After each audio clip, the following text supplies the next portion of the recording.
খুবই ন্যাক্কারজনক বিষয়কে সামনে নিয়ে আপনাদের সামনে হাজির হয়েছি, যেটাকে আমরা মনে করছি সুষ্ঠু নির্বাচনের জন্য এটি একটি হুমকি।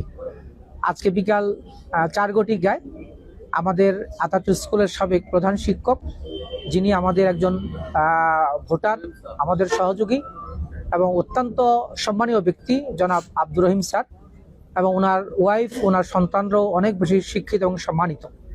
ওনার বাসায় কোনো ইস্যু ছাড়াই পুলিশের সাব ইন্সপেক্টর বলরামের নেতৃত্বে তল্লাশি অভিযান চালিয়েছে, যেটি আমরা একেবারেই কোনোভাবে প্রত্যাশা করিনি।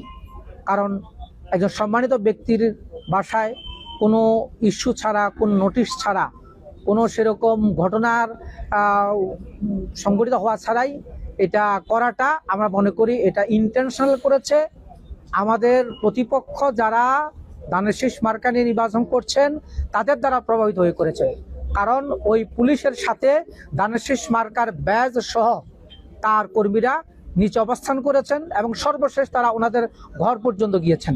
যারা এখানে সবাই তাদেরকে চিনে, এদের একজন হচ্ছে ফটিক এবং তার ভাই পলাশ, এবং তারা সেখানে গিয়ে অবস্থান করেছে।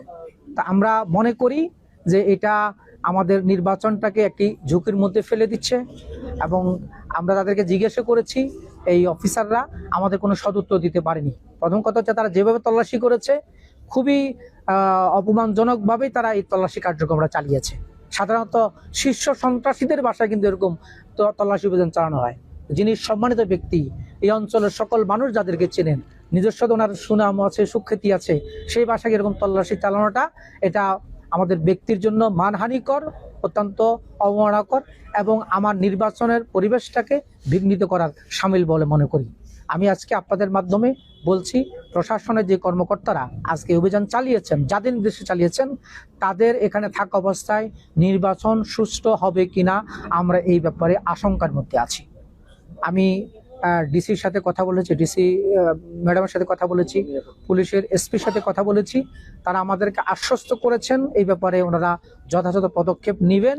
ওরা কি পদক্ষেপ নেন আমরা জানি না, কিন্তু আজকে যে সংশয়টা তৈরি হয়েছে, বিশেষ করে ভোটারদের মধ্যে ভীতি সঞ্চারের যে উপক্রমটা হয়েছে, এটি কেবলমাত্র ওনাদের এই অফিসারদেরকে এখান থেকে প্রত্যাহার করার মাধ্যমেই সমাধান হতে পারে বলে মনে করি। তার পাশাপাশি আমি আজকে আপনাদের মাধ্যমে এটাও জানাতে চাই, এখানে একটা দুলমিয়া কটন মিলস আছে, যেটা একটা পাবলিক প্রপার্টি। এই মিলটাকে দলীয় কার্য